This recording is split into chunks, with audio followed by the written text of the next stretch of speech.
Amerikadagi Uyg'ur faoliyatchi Ravshan Abbosning hadisi doktor Gulshan Abbosning tutqun qilinganligining 5 yillik munosabati bilan dunyoning har qaysi joylaridagi Uyg'ur vaziyatiga ko'ngil bo'layotgan tashkilot va shaxslar ommaviy taratquv hisoblarida yoki to'rbatlarda maxsus bayonot e'lon qildi. Dunyo Uyg'ur qurultiyi bayonot e'lon qilib, Xitoydan Gulshan Abbosni qo'yib berishga chaqirdi. Turkiyadagi siyosiy partiyalardan yangidan Rafah partiyasi, İYİ partiya va Kelajak partiyasining parlament a'zolari bu munosabat bilan bayonot e'lon qildi.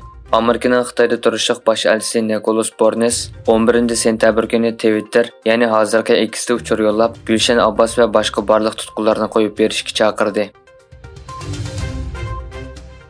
Xitoy Kommunist hukumati oldin qapda atalmış amalliq boshqarish bo'yicha jazolash qonunining tuzilish loyihasini e'lon qilgan bo'lib, bir qism yangi moddalar kuchli qo'zg'olon qo'zg'amoqda.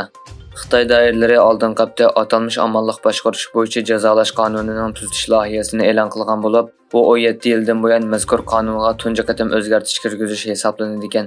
Tuzitilgan loyihasida ommaviy so'rovlarda atalmış Jonxo millati ruhi va Jonxo millatining hissiyotiga ziyon yetkazgan kiyim-kechaklar, ziynat buyumlarini kiyish, taqash, qalaymaqan so'z harakatlarda bo'lish qatorliq harakatlarga jazo berilganligi bildirilgan.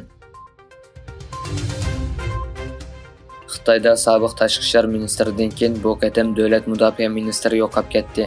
Xabar qilinishicha, Xitoy mudofaa ministri Li Shangfu 15 kundan buyon ommaviy so'rovlarda ko'rinmagan. Li oxirgi qatam 29 avgust Beyjingda o'tkazilgan bir munbarda so'z qilgan. Shuningdek keyin hech qanday faoliyatga qatnashmagan va ommaviy so'rovda ko'rinmagan. Lining tuyuqsiz yo'qolib ketishi sobiq tashqi ishlar ministri Chingani kishilarning esiga soldi. Bir oy yo'qolib ketgan Chingang keyin ministerlik vazifasidan olib tashlangan edi. Qozog'iston prezidenti Qosim-Jomart To'qayev Ostonada rasmiy ziyoratda bo'lgan Turkiya tashqi ishlar ministri Hakan Fidanni qabul qilgan. Ko'rishda To'qayev Turkiya Jumhuriyati qurilganligining 100 yillik munosabati bilan Ostonadagi bir ko'chaga Anadolu deb nom berganligini aytgan.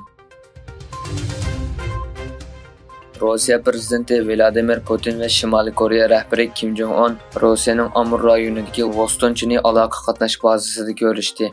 Xabar qilinishicha, ikki rahbar yangi bazaning aslahalarini ekskursiya qilgan bo'lib, Angara olam raketasi qo'yib berish mashinasining qurashtirish sexi, Soyuz 2 olam kemasining qo'yib berish markazi va Angara mashinasi uchun qurilayotgan qo'yib berish maydonini ko'zdan kechirgan.